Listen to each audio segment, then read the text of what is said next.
এরকম একটা সুন্দর ফ্যামিলি থাকলে টাকা পয়সার দরকার হয় না। হ্যাঁ গাইস, এটাই হলো আমার ফ্যামিলি, যারা নাকি আমাকে খুব খুব খুব ভালোবাসে আর আমিও তাদের খুব ভালোবাসি। আমাদের যত বড় ফ্যামিলিটা আছে সবাই আমাকে খুব মিস করে আর খুব ভালোবাসে। আমার দিদিরা, বৌদিরা, আমার মা, বাবা, আমার জেঠি, জেঠিমা, কাকু, কাকিমা সবাই। তো আমরা ছোট থেকেই বড় হয়েছি, বাট সবার ভালোবাসাই বড় হয়েছি। তো আমি সবার থেকে অনেক দূরে আছি, তাই সবাইকে খুব মিস করতেছি, তারাও আমাকে খুব মিস করতেছে। তাই আজকে বাড়ি যাচ্ছি, কারণ পুজোর দিনে বাড়িতে না থাকলে কেমন দেখায়, ঘরের লোককে ঘরে না থাকলে কেমন দেখায়, তাই না? তো তাই মা ফোন করেছে, আয় বাড়ি আয়। তো আমি আজকে বাড়ি যাচ্ছি। কালকে হচ্ছে আমার বার্থডে আর আজকে হচ্ছে মকর সংক্রান্তি। তো বার্থডে আর পিঠা ভাজা, কি করে পিঠা টিঠা ভাজবো আমি সব তোমাদেরকে শেয়ার করবো গাইস। আর হাতে নিয়ে নিলাম কিছু মিষ্টি সবার জন্য, তো মিষ্টি নিয়ে যাচ্ছি। তোমার বার্থডে তো একটা সারপ্রাইজ পার্টি আছে, ছোট মোটো করে, বেশি বড় করে করব না। তো আমি চলে আসলাম বাড়ির দিকে। এটা হচ্ছে আমাদের ফরেস্ট, জঙ্গলটা দেখতেই পাচ্ছ। আর হ্যাঁ গাইস, সবাইকে এটা বলতে ভুলে গেছি, সবাইকে মকর সংক্রান্তি অনেক অনেক শুভেচ্ছা। সবাই ভালো করে পিঠা টিঠা খাও। আর এই ব্লগটা তো আমি পিঠা খাওয়ার দিন আপলোড করতেছি না, কিছুদিন পর আপলোড করতেছি, তো লেট হয়ে গেল সবাইকে শুভেচ্ছা জানানোর, তার জন্য সরি। তো গাইস, আমি বাড়ি চলে আসছি। এটা হলো আমাদের কিচেন, ছোট লোকের ছোট কিচেন। তো গাইস, আমাদের গরিব ঘরের গরিব কিচেন। তো দেখতে পাচ্ছ আমরা অত বড় না, তো আমাদের কিচেনটা অত হাইফাই না। তো মা এদিকে পিঠা বানানোর জন্য যেই হচ্ছে আটাটাকে গুলায় রাখে সেটা বানিয়ে রেখেছে। আর এটা হচ্ছে বৌদিদের বাড়ি আসলাম, বৌদি হচ্ছে পিঠা বানাচ্ছিল ঠাকুরকে দেওয়ার জন্য। আর এই বৌদির ভিডিওটা ভাইরাল হয়েছে বলে বৌদিটা খুব লজ্জা পাচ্ছে, বৌদি মুখ দেখাচ্ছিল না। আর এটা হলো আমার বড়মা, যেটা হচ্ছে বড়মার ভিডিওটাও তোমরা খুব ভালোবাসা দিয়েছো, তার জন্য থ্যাংক ইউ। আর এটা হলো আমাদের ঠাকুর ঘর। তো ঠাকুর পূজা দেওয়ার পরে আমি চলে আসলাম পিঠা বানাইতে। তো ফার্স্ট টাইম তো পিঠাটা বানাচ্ছিলাম, পিঠাটা হচ্ছিলই না, কালা কালা হয়েছিল। আমার যা রাগ উঠছিল আর কি বলবো, মনে হচ্ছিল যে নিজের পিঠাটা নিজেই মানে হচ্ছে ফিক্কা দিই। তো ফিকলাম না, চেষ্টা করতে গেলাম। কথা है ना गाइस, ये कोशिश करने वालों की कभी हार नहीं होता है। तो मेरा ही ऐसा हुआ, क्योंकि मैं कोशिश करते गई तब मेरे लास्ट टाइम सक्सेस हुआ। এতক্ষণ পর আমার পিঠাটা কমপ্লিট হলো। তো দেখো আমি ভাজতে ভাজতে কড়াইটা কি বানাই দিছি, একেবারে চারিদিকে পুরাই দিছি। মা তো বলতেছে পারবি না আমাকে দে, বাট আমি করব বলছিলাম। তারপরে পিঠা ভাজার পরে আমি চলে আসলাম মাংস রান্না করতে। তো আমি মাংস নিয়ে আসলাম বাজার থেকে। আজকে সবাইকে নিজের হাতে রাইন্দে খাওয়াবো, মানে রাইন্দে বারে খাওয়াবো। তো আমি এখন রান্না বান্না করতেছি, সবাইকে খাওয়াবো। আমি রান্না করতে খুব ভালোবাসি, তো খুব টেস্টি হয়েছে সবাই বলতেছিল, বাট জানি না কেমন হয়েছে, আমি এখনো টেস্ট করি নাই। আমি সবাইকে খাওয়াচ্ছিলাম, তো ভাইকে এখন খাওয়াচ্ছিলাম। ভাই বললো আমাকে একটু দে, আমি টেস্ট করি। তো ভাইকে একটু আমি মাংস দিলাম, ভাই খাচ্ছিল, ভাই একটু লজ্জা পাচ্ছিল, তো মাথা চুলকাচ্ছি উলি বাবলি। তারপরে আমার মা থালাটা বাড়াই দিল। তো আমরা হচ্ছে কি বলতো রাজবংশী, তো আমরা নিয়ে খাই। তো মারা সকাল থেকে উপোস ছিল, পুজো ছিল বাড়িতে, তো খাইনি। তো আমি বললাম কি তোমরা খেয়ে নাও, আমি পরে খাবো, আমি রান্নাটা ছেড়ে ফেলি। তো আজকে আমি সবাইকে নিজের হাতে রান্না করে খাবো।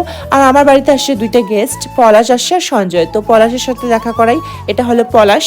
তো ওরা আমাদেরকে পিঠা দিতে আসছে আর আমার বার্থডে উইশ করতে আসছে, কারণ আজকের 12টার পর আমার বার্থডে শুরু। আর এদেরকে আমি খাওয়াবো, বুঝলা, এখনই খাইতে দিব। এই তো খাওয়া শুরু করে দিয়েছে। ওদেরকে আমি মাংস দিয়েছি, নিজের হাতে রান্না বেড়ে খাওয়াচ্ছি। ওরা বলতেছে খুব টেস্টি হয়েছে, খুব খুব খুব।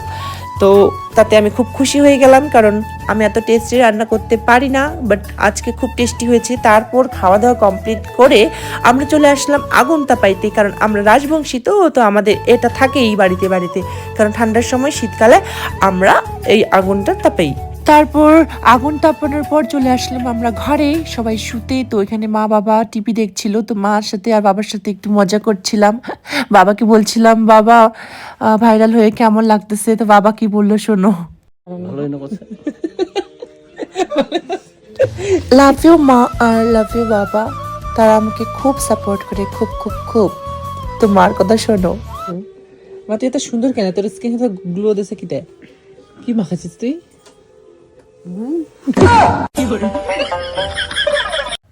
তো গাইজ, রাতটা তো খুব মজাতে কাটাইলাম, মা বাবাদের সাথে গল্প করে সবার সাথে সময়টা ভালোই কাটলো।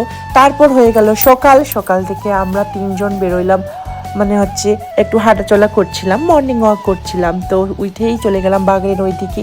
জানোই তো সকাল সকাল বাগানের ওদিকে মানুষ কেন যায়। তো গাইস বাগান থেকে আসার পর আমি বাড়িতে চলে আসলাম, তাড়াতাড়ি রেডি হচ্ছিলাম কারণ আমাকে শিলিগুড়ি যেতে হবে। আমরা প্রিপারেশন নিচ্ছিলাম, আর এদিকে সকালবেলায় পলাজার সঞ্জয়কে পিঠা খাওয়ানো হচ্ছে, মানে ব্রেকফাস্টে আমরা পিঠা খাই সকাল সকাল, পিঠা খাওয়ার পরের দিন তারপর সকালে আবার পিঠা ভাজা নিয়ে শুরু করে দিলাম, সবাইকে আবার পিঠা ভাজা খাওয়াচ্ছি। গাইস কালকে পিঠাটা ভালো হয়নি, বাট আজকে সকাল সকাল পিঠাটা এত ভালো হচ্ছিল, এত ফুলকো ফুলকো বানাচ্ছিলাম, মানে মনটা হ্যাপি হয়ে গেল। কারণ আজকে আমার বার্থডে না, ওই জন্য সবাই আমাকে, আজকে আমার দিনটা খুব ভালো যাচ্ছে, সবাই উইশ করতেছে, সবার জন্য পিঠা বানাচ্ছিলাম, সবাইকে আজকে পিঠা খাওয়াবো। তারপরে কেক নিয়ে আসলাম, কেক নিয়ে এসে সবাইকে কেক খাওয়াবো। এই যে দেখো কতগুলো পিঠা ভাজছি, ঠিক আছে। ফাইনালি গাইস আমরা বার্থডের দিকে চলে আসলাম, শুধু একটা কেক নিয়ে আসছি গাইস, কারণ আমি বার্থডে পার্টিটা তো পরে দেবো, তাই বার্থডেটা শুধু কেকটা কাটবো আর সবাইকে কেক খাওয়ায়, মিষ্টি মুখ করায়, সবাইকে টাটা বাই বাই করে আমি চলে যাবো শিলিগুড়ি। তো সবার মন খারাপ, আমি আসছি, তো এখানে সবাই আসছে। থ্যাংক ইউ সবাইকে আমার বার্থডেতে উপস্থিতি থাকার জন্য। আর তোমরাও আমাকে সাপোর্ট করো গাইস, তোমরাও আমাকে ভালোবাসা দাও, তোমাদের কাছে আমার শত কোটি প্রণাম। তোমরা আমাকে আশীর্বাদ করো, আমি যেন তোমাদের আশীর্বাদে আরও অনেক দূর এগোতে পারি, আমার পরবর্তী জীবনের অনেক মানে হ্যাপি হয়, আর অনেক যেন আমি সাকসেস পেতে পারি বা অনেক দূর যেতে পারি। বাস আমি বেশি বলতে পারি না, তো যতটুকু বললাম, যদি ভালো হয় তো অবশ্যই লাইক কমেন্ট শেয়ার করবে, আর যদি খারাপ বলি তাহলে কি বলবো, আর কিছু বলো না, স্কিপ করে দিও ভিডিওটা, ঠিক আছে।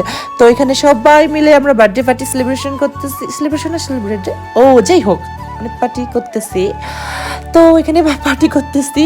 আমি এখন কেক কাটবো, সবাই একটু মানে হ্যাপি বার্থডে বলবে, তো এখানে মজা হচ্ছিল।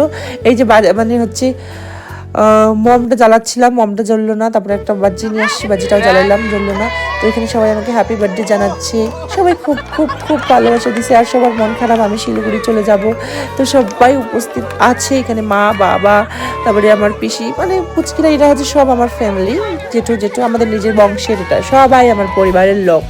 তো এখানে আমি কেক কাটা হয়ে যাবে, এখনই কেক কাটতেছি। Happy birthday to me. তো এখানে আমার হ্যাপি বার্থডে আমি নিজেই উইশ করলাম, তোমরাও পারলে কমেন্ট বক্সে করে দিও, তো আমি অপেক্ষায় থাকবো, সবাইকে থ্যাংক ইউ জানিয়ে দেবো। তো গাইস ফাইনালি কেক কাটাকাটি শেষ, এখন আমরা কেক খাওয়াচ্ছি, মানে আমি খাওয়াচ্ছি, ওরা খাওয়াচ্ছে আমাকে, মানে এটা কি বললাম। তো আমি সবাইকে কেক খাওয়াই দিচ্ছি, সবাই কেক খাচ্ছে, আর গাইস সবার মন খারাপ, আমি চলে যাব আজকেই। তো সবাই বলছে থাক থাক থাক, বাট কি করব, কাজের চাপ, কাজ তো করতেই হবে, কারণ নতুন নতুন জবটা যদি কাজ না করি তাহলে স্যার বকবে। তো কালকে এমনি ছুটি নিয়ে আসছি, কালকে ছুটি ছিল, তো আজকে সবার সাথে মজা করলাম, কারণ আজকে শুধু কেকটা কাটে যাচ্ছি, পরে বার্থডে পার্টি থাকবে। তো গাইস আমাদের বার্থডে পার্টি আর আমার যে মোমেন্টটা তোমাদের কেমন লাগলো, ভিডিওটা কেমন লাগলো, যদি ভালো লাগে অবশ্যই লাইক কমেন্ট শেয়ার করবে। আর আমি নতুন নতুন ব্লগ করতেছি, ব্লগ করতে পারি না, আমি একটা কমেডিয়ান, তো কমেডি করতে পারি, বাট নতুন নতুন ব্লগ চেষ্টা করতেছি, যদি ভালো লাগে অবশ্যই লাইক কমেন্ট শেয়ার করবে, আর ভুল হলে তো অবশ্যই ক্ষমা করবে, কারণ নতুন নতুন তো একটু ভুল হবেই, গালতি সে মিস্টেক হবেই, আর আমার একটু বেশি গালতি সে মিস্টেক হয়ে যায়, আর তাই আমি সেটাই আপলোড করে দিই, বারবার আমার এডিট করতে ভালো লাগে না। তো গাইস এইভাবেই আমি ভিডিওটা আপলোড করলাম, সবার ভালোবাসা আমি মানে খুব, সবার ভালোবাসা আমি খুব খুব হ্যাপি হলাম, তোমরাও আমাকে এত ভালোবাসা দিয়েছো, আজকে এত দূর এগোতে পেরেছি, আমার ফ্যামিলিও আমাকে এত ভালোবাসা দিয়েছে, যাদের জন্য আমি এত দূর পৌঁছাইতে পেরেছি, সবাইকে অসংখ্য ধন্যবাদ। তো গাইস